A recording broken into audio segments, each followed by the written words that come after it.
I want to talk a little bit anyway, about youth ministry in Ireland, because maybe the Germans do be interested you're here, but for all of us I think there's some interest in it. Not that I'm an expert on it, but at least a few pointers. Recognise that you already have a lot of material in these days. Jared Gallagher, who you have already met, he puts it this way in the book he's written. The story of youth ministry in Ireland is a tapestry of many threads, creating as of yet an unknown design. The diversity of approaches in youth ministry has been significant. In other words, many things, many approaches, many different ways. At this age of 50-year history, which I think for all the difficulties that are there, we also have to be grateful for. A lot has gone on in 50 years. There have been many, many initiatives right back, and let's be grateful for them too. We see problems today, yes, but let's be grateful. There has also been good things, a rich tapestry indeed. Many, many people who've kept going when it wasn't always easy and kept persevering. Admittedly, sometimes people may be burnt out and worn down by it too, and we have to acknowledge that. Gratitude for their commitment and seeking forgiveness for perhaps the times we've overstretched them and not completely understood youth ministers. But it has been a significant time in Ireland in terms of youth ministry. Now, I was going to try and retrace all the 50 years. I said, there's no way, I cannot possibly do that, so if you're lucky, I'm not going to do that. That's today. But to say that, of course, we had in Ireland the big event of 1979 when the Pope came, the World Youth Meeting, and after that then, I should say the Youth Meeting in Galway, and after that many initiatives, many centres were built, Breeder Foynes, St. Kevin's Youth Adult Community, Tabor House in Dublin. Michael Liston, who's a priest from Limerick, talked about a young church, and that's important. We aren't just doing things for young people, there is a young church, and that's what we're actually involved in, an emerging church. Many young people studying theology. So there was a lot goes on after the 1979 visit, but at the same time, I was struck by a comment by Michael Warren, who was a writer in 1985, written a book, again in 1998, written a book. But it's interesting, already in 1985 he said the following, and I thought, it's so true. The book, in 1985, we had the Bishop's letter, The Young Church, and it's a good letter, The Young Church, in which they talked about listening. We need to listen more, we need to have a new way of coming at the whole thing. It was quite a strong, fresh letter. It was written together with the youth directors of the time. So it was a collaborative approach on the part of the bishops, a new openness, a new approach, and had great promise. Nevertheless, writing around the same time, Michael Warren comments, most of the young people I met, he met different groups in Ireland, most of the young people I met seem to have a schizoid relationship with the church. What they name as church are structures or religious power that have dealt with them since childhood. In the account so many people gave of these structures of power, they see themselves having been objects, not subjects. In this sense, they see the church as something that was done to them.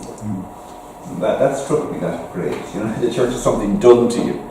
You go in, you go to the schools, you go to the sacraments, it's all a machine that does something to you. Instead of the participative, you being a subject, you being an agent.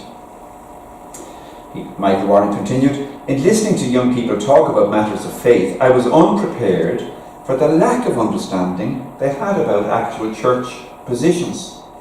When it came to discussing basic questions, young people I spoke to were both inarticulate and incoherent.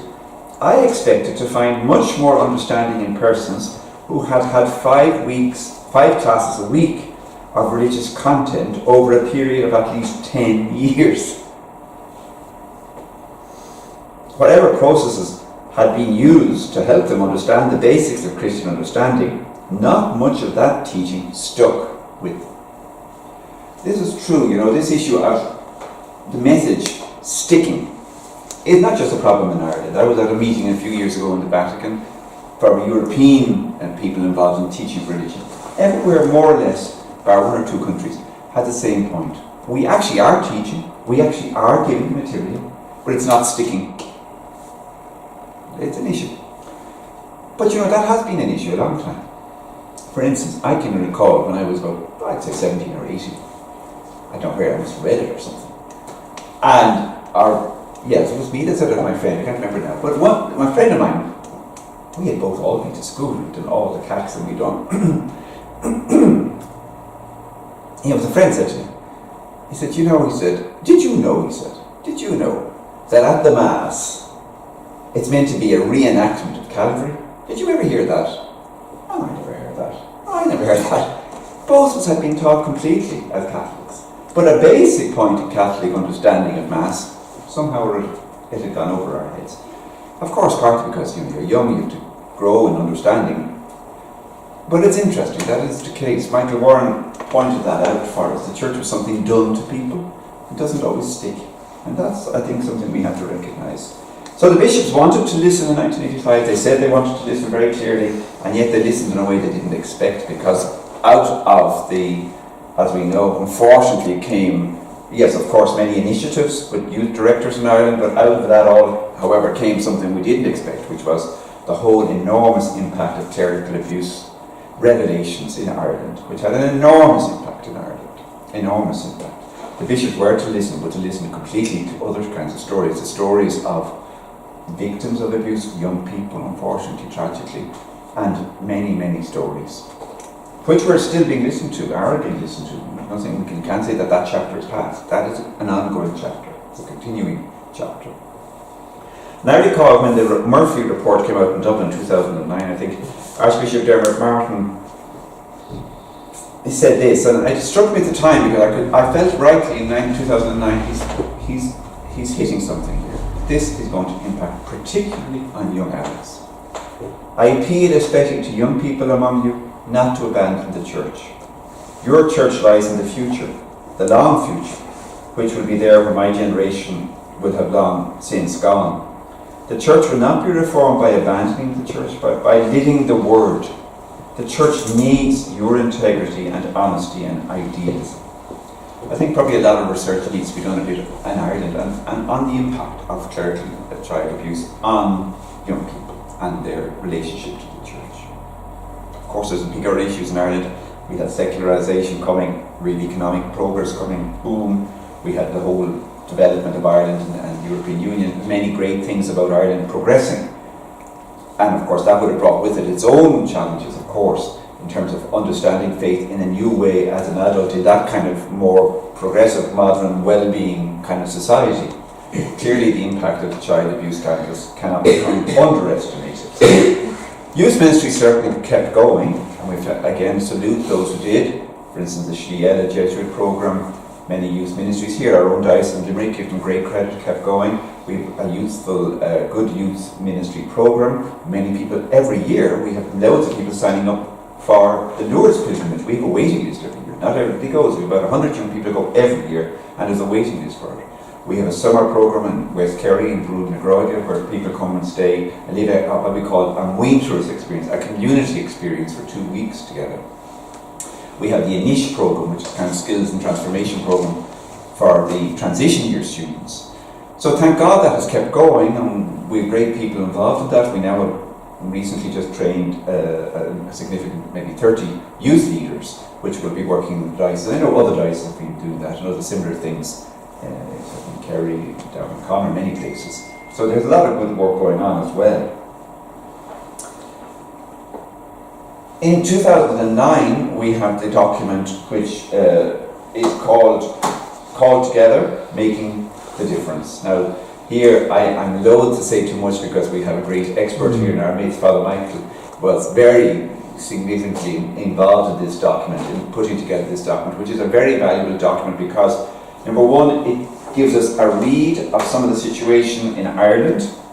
For instance, saying things like, we're obviously living in a time where there's a trend towards a religion-less spirituality, and also a trend towards a privatized religion, or a growing religious individualism. I have religion, but my take on it and my shape of it. But the document tries to pull a lot of threads together of reflection of, well, where is youth ministry? What has happened? Where is it going? What's it about? And it looks at the whole thing of accompanying young people, encouraging young people to be more aware of their spiritual, trusting their faith, helping them make good decisions, helping them understand what it means to have faith, and showing them how to be involved in the church. And it gives us kind of the elements that should be involved in youth ministry, without any particular order. That youth ministry should involve a ministry of advocacy, a ministry of justice and service, a ministry of community life, a ministry of evangelization, a ministry of catechesis and faith, a ministry of leadership development, a ministry of pastoral care, a ministry of prayer and worship. These are elements that the document called Together Faith highlights. I was struck by the sentence which said, "In a world that often leaves young people feeling isolated and alienated, the church wants to be a place of friendship, belonging and wisdom for them." I think that's important. Around the same time, maybe a year or two later, we had the National Directory for Catechetics in Ireland, and the there it is, our National Catechetics Directory. It too talked about young people, saying, take up the American document. Youth ministry involves connecting young adults with Jesus Christ, connecting young adults with the church, connecting young adults with the mission of the church in the world, and connecting young adults with peer community. In Limerick we had our synod, and in our synod we obviously talked to young people, and clearly the whole question of belonging and the needing for leadership models of formation came out very strongly. Now there was a lot of people in the synod felt we needed to do more for young people across the church, because one of the big elements lacking is the parish dimension of youth ministry. What we can help in parishes, how we can help people in parishes in youth ministry. In 2015, I was involved myself in Maynooth, we brought together 70 people working across various organisations and sectors for a meeting entitled "Working Together to Share Gospel Joy with the Young Church." Anyway, to say it very briefly, out of that came the idea that we need much more networking, much more joining of dots, and the idea has grown up that perhaps we in Ireland could have something like the Catholic Youth Ministry Federation that's in England and Wales. That we could have a federation here that would pull together a lot of the people and initiatives in youth ministry, because there is a risk that we're working disjointedly, whereas in fact if we work together, network together, we could have a greater impact. That has been going on, and have I got there? Yeah. So maybe just move on then towards the Synod 2018, which is, as you know, coming up in October. There's a Synod specifically on young people, the faith and vocational discernment. There was this debate whether the Synod should just be on young people, should it be on vocations, and Pope Francis seemingly just linked them. And he said, it's young people, faith, their journey, and discernment. And that brings in the vocational side of it. But I thought that was a very, obviously, wise thing to do, because it brought out elements of what we're at in youth ministry, which again for Pope Francis, being a Jesuit, he really underlines helping people discern, help people make decisions. He said we have choices all the time. We're all the time making choices. How do we make choices? How do we make good choices? That is for him key in youth ministry. Well, in the document, again, the Pope invites us to go out. This is the famous thing he keeps saying. To go out, make a new world, but also go on a journey of discernment to discover God's plan in your life. Even when the journey is uncertain, you fall, God, rich in mercy, will extend his hand to pick you up. This is very strong for Pope Francis. When he was in Krakow, he had this moment with the young people present. Do you believe we can change things? Can we change things? And, he got them to shout, yes, I can't hear you. Yes, we can change things. And for him, there's this conviction that we have to also bring young people to realise the world can be changed. We don't have to be overwhelmed. I think Pope Francis has this strong sense that young people have been sidelined in the world's greater powers. They've been, he would say it's been almost kind of systematically done that the powers that be would have controlled so many things without we don't realise how controlled we are. They've managed as well to take young people away into all kinds of things, which is kind of keeping them away from changing the world. And he wants to, I think, to bring people to recognise, no, young people are people who can change the world.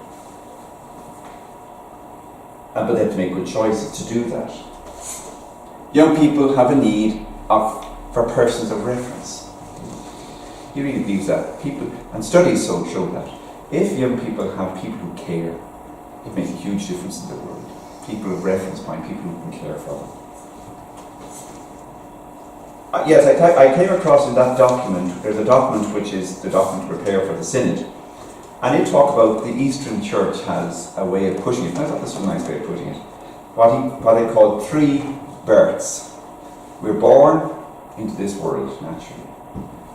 We're born through baptism, reborn through baptism, into the faith in Jesus Christ. But then there's a 3rd birth. And you could say it's the birth at the end of our lives when, please God, we'll be born into the next life, the spiritual life, the next world. But in a certain sense, that's also the birth that's going on throughout our life. And those of us involved in youth ministry are involved in helping young people be born into this spiritual life that's awaiting them, where their life choices will blossom. But back to the sermon, Pope Francis talks about the 3 words that he uses. We need to know, it's a bit the see, judge and act that you're talking about. We need to know how to recognise what's going on in the world, name it, see it, interpret it, judge it, work out what's right, what's wrong, what directions are we being pointed to, where is God working in all of this, and then decision, action. Those 3 things. A lovely sentence in that document. Jesus' encounter with the people of his time, as recorded in the Gospels, highlights certain elements which are part of the ideal profile of the person accompanying a young person in vocational discernment, namely, a loving look, according to the first disciples, an authoritative word, teaching the synagogues of Capernaum, an ability to become a neighbour, part of the Good Samaritan, a choice to walk alongside others, disciples on the road to Emmaus, an authentic witness, fearlessly going against preconceived ideas, washing of the feet. I thought that's a lovely profile. Is this a profile of somebody involved in youth ministry? Where you look, authoritative word, become a neighbour, journey alongside a person, witness fearlessly. Mr. Brendan, where is that from? Is that from the preparation document? Yeah, that's from that document, that preparatory document. It's in the preparatory document. Yeah. And then he says, young people need to be participating in structures of the church. And finally, he says we need planning. We need to be careful to make sure we're planning. Now, in Ireland, we had a consultation in preparation for the Synod. Every diocese, the big ask, but you've had a lot about that. Have you? Did Jared go into that? Didn't mention much. I mean, the big ask was a campaign. Now, beyond the big ask, we also had other levels of consultation. We met with priests, with people in parishes. I met with some focus group, for instance, from the Limerick Youth Service. So we've had different levels. The results are, interesting. I mean, from the point of view, many things I suppose we wouldn't be overly surprised, even though it might always be hard to hear, that young people feel the church is distant. It's not part of their lives. And we might say, well, the schools, the families, yes, but the schools and families aren't for them church. So they don't see churches near. That the church is distant. They don't, poor quality liturgies, poor homilies. The teachings of the church for them are problematic. We've seen it ourselves with the same-sex referendum last year. The whole issue of LGBT, the whole issue of church teachings, morality and sexuality, women ordination, all those issues for young people, they find it very hard to understand in church. Part of that is linked to what some people would say, of course, we're moving in an era where the whole issue, we have it now with the fake news, post-truth, all that. That is part of the situation we're in. We're in a time when we're in a post-truth phase. So that how you access truth, how you ask questions about truth, how do we know things, they're not major questions. And so the church having a teaching is not really something that young people can buy into easily. There is a recognition, of course, there are many groups that are involved with young people. As I said, we have the Waitress group ourselves here, we've Youth 2000, we've the Friars of Renewal, we've different communities that I mentioned before, Charismatic, Focolare, Community of Nazareth, Divine Mercy Group, many Youth 2000 groups. We've got the influence of grandparents, we've got the initiatives of various youth ministries, religious orders doing youth ministries. So there's a lot of trends, initiatives were highlighted by young people as positive. For instance, especially third level colleges and chaplaincies, they were considered important. Nevertheless, a consistent theme is the whole issue of don't make us feel guilty with your teachings. We need to find a way that our teachings are promoting freedom, are seen as promoting freedom, are seen as promoting growth, are seen as promoting development, the full flowering of the person. But young people themselves talked about pressures, and this was interesting, a lot on the pressures. They feel that peer pressure, education pressure, job pressure, success pressure, mental health issues, sexual identity issues, drugs, alcohol, the pressure to succeed, and then the pressure of fear from their peers. If they go to Mass, there's a fear. They'll be jeered, they'll be seen less. So there's a pressure not to practice their faith, for some young people would say. But as I say, all the concepts of love, human rights, freedom, they would challenge many of their young people's views of established church teaching. And naturally, as well, the whole consumerist culture, family breakdown, these are significant challenges for them. Pope Francis comes across again and again as very popular in Ireland for among young people. Yes, again, talking about positively, some of the young people talked about World Youth Days, the Camino, pilgrimages, faith experiences that they've been involved in. But really a big plea, I think, to be relevant. That's the big message that comes across, I think, from the consultation. We want a relevant church to us as young people, where we're at. That is true too for us in the synod last year in Limerick when our consultation was done. Clearly, yes, one of the big issues was the church's teachings and all kinds of issues, but also a big plea for the church to do something around mental health. Or, as I read one author say to me recently, we should really talk about mental ill health. In other words, the issues around mental health are very significant for young people. They're dealing with a lot of their own personal problems or that of their friends who have issues. That might be addiction issues or depression issues or suicide issues. So young people are very focused on the mental health question.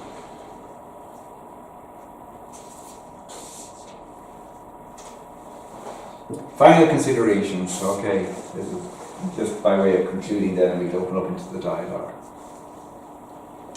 These are a few things. Now, I've about, just in case you got your hopes up too much, I've about 10 final considerations, okay, that I wanted to put before you as something that you might consider. A few pointers for those of us who are involved in youth ministry. That's all of us in one way or other. A few points that I've jotted down, partly based on some of the things we talked about the Pope, partly based on some of the things we saw from the consultation of young people, partly based on where we're going here in your own judgments. A first point, living life. I think in youth ministry we all know that it's great to have programs and they can be more or less successful. But there's nothing to beat life, giving life. We all know that what has most impacted us has been when people shared their story, their life experience, or we could see in them that they were trying to live what they were saying. And that can be that we have key significant people in our own lives. I can certainly think of my own when I was young. I was a religious sister. She would arrange the youth groups, and she was living in a convent. She was a religious sister, so we could see this was something she was living. Likewise, I even remember, even as a young seminarian, meeting a married couple who shared what they were living of the gospel in their lives. And I have to say, with the life that impacted on me. So, rather than reduce, I suppose, our youth ministry to programs, we've all the time to be double checking, am I giving life? The pelican principle. The pelican takes the blood from itself to feed its young. Life gives life. And remember again, where does youth ministry start? It starts where the church starts. Where does the church start? It starts in God making a decision to send his Son out of love that we might have life. The life that is God. And in a way, that's where we are. And we've all the time to be rectifying, double checking in our minds that, as Jesus says, these things I've spoken to you, that my joy may be in you and that your joy may be full. A second thing is, obviously, we need very much to be listening to the Spirit entering into each other's world, especially young people's world. And this is no easy task. But remember, St. Paul says it, I've made myself all things to all people so that I may gain some. In other words, really trying to listen to the Holy Spirit today as we're encountering young people. A German bishop I knew, Klaus Hemmerle, he died about 20 years ago, but I loved a little prayer he said which really struck me. It was more than a prayer, it was a kind of something addressed to young people.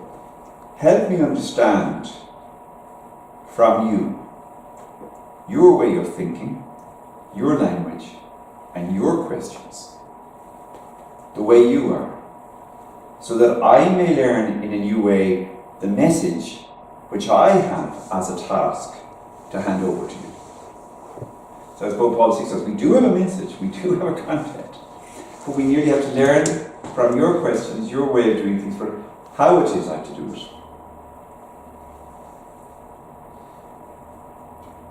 I certainly can say myself, it's in contact with young people, that has become increasingly something in terms of categories. What are the things young people are interested in? For instance, I was asked by a group 2 or 3 years ago to give a talk on the topic of resilience. But I've never thought of resilience as a topic, but it came from young people. They wanted the topic on resilience. Or another group asked me to be with them on the topic of regeneration, regenerate. A third thing, we know Rublov's icon of the Trinity. But I think it's also, following on a bit from the last point we've made, in a way we have to relate to one another in how we might call it a Trinitarian relationship. 3 persons who are equal, one, but in one another. And this is what Pope Francis says about the pyramid being turned upside down. There's no superior, inferior. We're in relation to one another, listening and learning, giving and receiving. And in a way, in our youth ministry, that's something I think we all the time have to be promoting across the whole church. A little example, a humorous example that I like, a mother told me once a few years ago, and I liked it as an example, that her son, she was giving out one day to her son, she was complaining her son did something, and she was reprimanding him. So she gave a little, well, not little, she spoke a bit. Anyway, later on, her son came back to her and said, Mom, you are like a Duracell battery. You go on, and on. And she said, initially it was a bit difficult, but then she understood. She said, I understood in that moment, he was teaching me. He was teaching me. And that is the way of relationships. We teach and we learn, we give and we receive. There's going out, there's a coming back. Certainly in youth ministry, I think we are accompanying young people in the conquest of freedom. I've always liked that.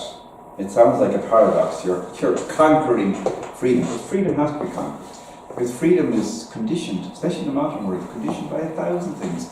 Just look at in the internet, how many conditions immediately, we're all conditioned. To be free inwardly, to make your own decisions, to be master of yourself, to have dominion over your own choices, that requires training.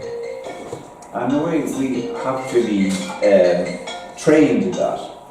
There's a nice episode in the Gospel of the blind man Bartimaeus meeting Jesus. And notice, Jesus says to him, "What do you want me to do for you?" The man's blind. It's obvious, give me sight. But Jesus doesn't do the obvious. He wants the man to be able to say and name and take his own control over what it is he wants or doesn't want. Jesus doesn't want to impose on him what he should want or what doesn't want. That's true for us. Freedom is something that we have to gain ourselves. And I have to say, my own youth, that was very important. I remember somebody giving, when I was about 22, 23, giving a talk on that topic, the conquest of freedom, and it had a huge impact on me. Because I was realising the whole area, of our affectivity, our affection, sexuality, that we're all the time conditioned. But we need to have a freedom inside us. But it's something we have to conquer, we have to gain, help one another gain it. But so youth ministry, I think, is very important in helping people gain freedom. It's not teaching morality for the sake of morality. It's not just a code of commandments for the sake of commandments. All of that makes sense because it's directed towards freedom. And we have to help people become free. And this is, of course, Pope Francis is forever at this. That's why we have discernment. To help young people realise themselves, to become themselves who they are, deep down themselves. We also are involved in the business of promoting revolutionaries, and I think this is important for us again in youth ministry, because sometimes perhaps in youth ministry we're involved in the business of accompanying, consoling, caring, helping. Yes, all of that is vital. But I think Pope Francis is also somebody who said, yeah, but that's not enough. To be human is to be for others. To be human is to be a revolutionary. And that we need to rekindle revolution. The world is broken. It needs to be mended. It needs people to mend the world. And so, in a way, youth ministry is about promoting revolutionaries, justice, fraternity, peace. Gandhi, I read a line from Gandhi which I liked. He said, you Christians have been entrusted with a text which has in itself enough dynamite to explode the world, to explode in the world a whole new civilization.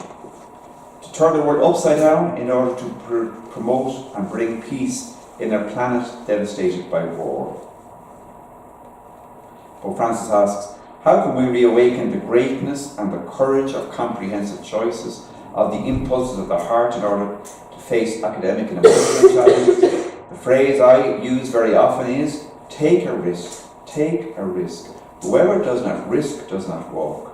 And what if I fail or make a mistake? Blessed be the Lord. You will make more mistakes if you remain still. So be revolutionists. I think it's important for our own youth ministry. We're not just accompanying, we're not just liturgy, we're not just spiritual guidance, we're actually promoting revolutions.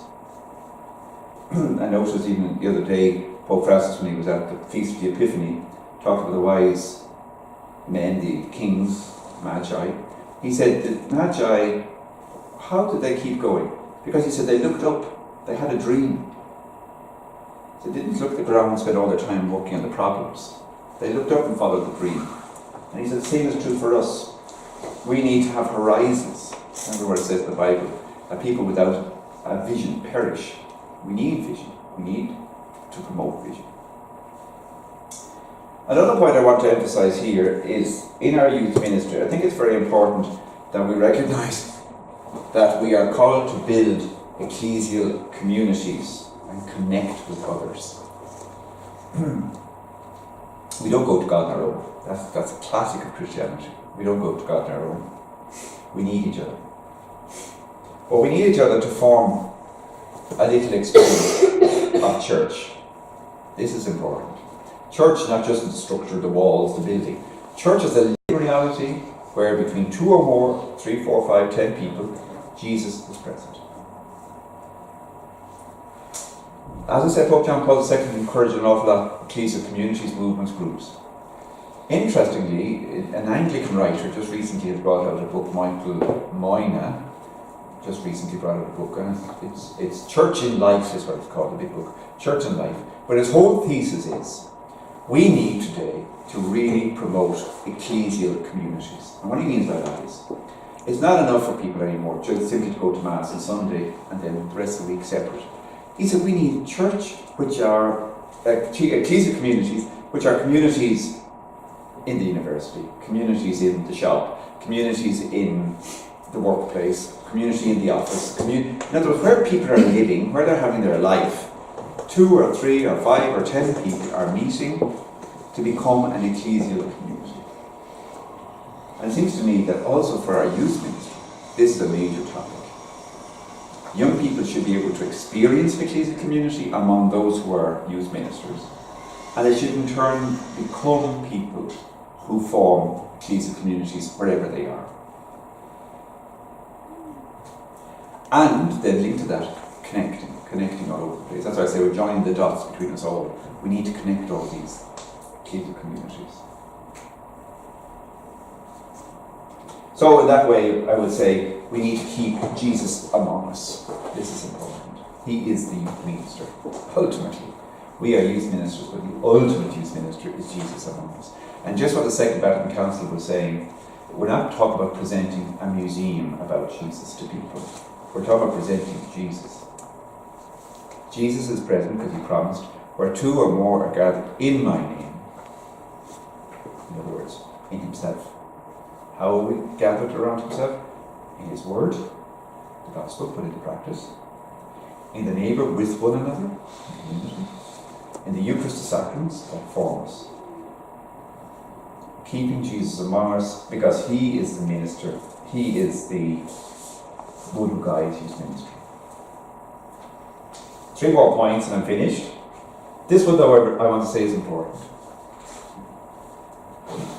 What I call youth ministry is a ministry that generates life in a maternal or paternal way. What I mean by that is, youth ministry isn't a job, or it isn't fabricating something, it isn't simply a structure that manages to provide a program. If we really are involved in youth ministry, we're involved in the kind of ministry that St. Paul, for instance, talked about when he's in prison and he writes to Philemon. And he says to Philemon, I entrust to you Onesimus, whom I begot, I gave birth to, while in prison, in chains. In other words, youth ministry is generated, not made. And where is it generated? And we have to say it is generated, of course, in our encounter with Jesus in suffering. We can't deny that has to be a major part of our youth ministry. And it's our major part of youth ministry at a few levels. 1, youth ministry isn't always successful. Jesus wasn't always successful. On the cross he wasn't successful. We have to recognise there are moments in our youth ministry where we will be disappointed, we will be discouraged. They're the moments we really have to live with Jesus at the cross, Jesus crucified, even we to the point of saying, why? We have those moments, why not? But they're the moments, if we live them with Jesus, that we are generating life. We're giving birth to life. Secondly, Jesus on the cross is a style of life. What was Jesus doing on the cross? He was going out to humanity to save it. In other words, looking at Jesus on the cross is a springboard to go out. And that's why Pope Francis says, the church is not an NGO. And if it's just an NGO, it's nothing. The church journeys to the degree it journeys along the way of the cross. In the cross, in Jesus, in the one who cries, my God, why have you forsaken me? We have a key to going outside ourselves.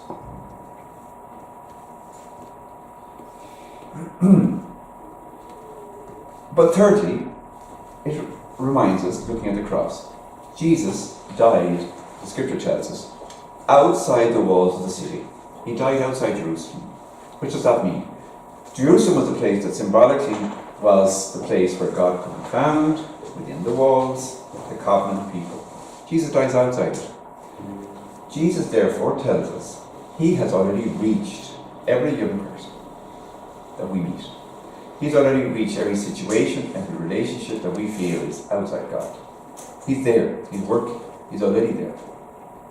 So by looking to Jesus crucified at the cross, we also discover a consolation for ourselves that the place of his ministry is never outside him. It's also always accompanied by him. Always accompanied by him. And what does Jesus do on the cross? He gives out the Spirit. He gives up the Spirit. So there's always the Spirit at work. That's why I want to emphasize this. Youth ministry is a ministry which generates life, gives birth to life, linked to Jesus on the cross.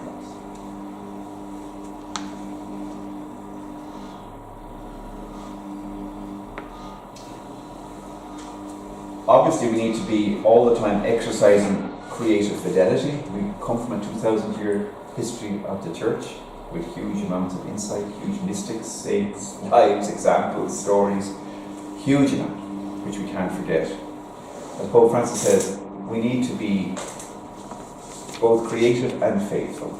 There's no point in having a spirituality that's off the clouds. There's no point either of having simply an approach that just says, well, look, this is the way they do it, you know, in the world in general, of patterns, we adapt ourselves to that. Neither extreme is right. We must be faithful to our tradition, but we must be creative. We must be creative and faithful. And finally, let's not let ourselves be robbed of hope. It's a point, as I said, Pope Francis mentions very, very often, that the devil is the one that wants to come along and sow discouragement in us. We won't succeed, there's too many problems now. Youth ministry is too difficult. Look at the problems in Ireland. But we have to always be attentive to the voice that that's not of God. We have to be the people who are of God's part. God is doing something new. It's starting again in Ireland with a new way towards youth and youth ministry. We're on that part, and we encourage each other. That's why we have an ecclesial community, in this case a redemptorist ecclesial community of youth ministries. We encourage one another, and in that way we go forward, not robbed of hope, as the Pope puts it.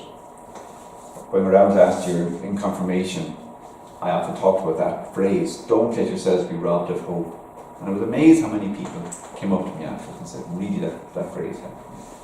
So many people today find themselves discouraged. So, to conclude, a quote from Pope Francis, which I leave you with. He said this at the World Youth Day, I think it was Krakow, but it could be in Rio, I'm not too sure, I haven't written it down here. At times in our lives, we aim lower than higher. At those times, it's good to realise that God remains faithful, even obstinate, in his love for us. The fact is, he loves us even more than we love ourselves.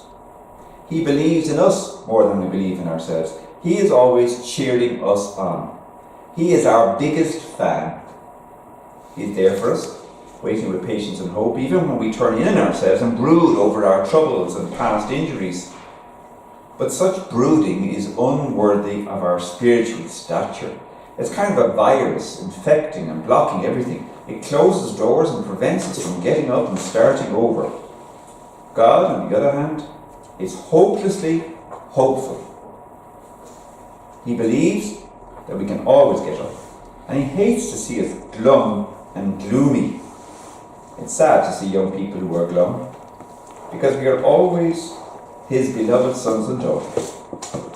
Let's be mindful of this at the dawn of every new day. It will do us good to pray every morning, Lord, I thank you for loving me. I'm sure that you love me. Help me to be in love with my own life, not with my faults that need to be corrected, but with life itself, which is a great gift, for it is a time to love and to be loved.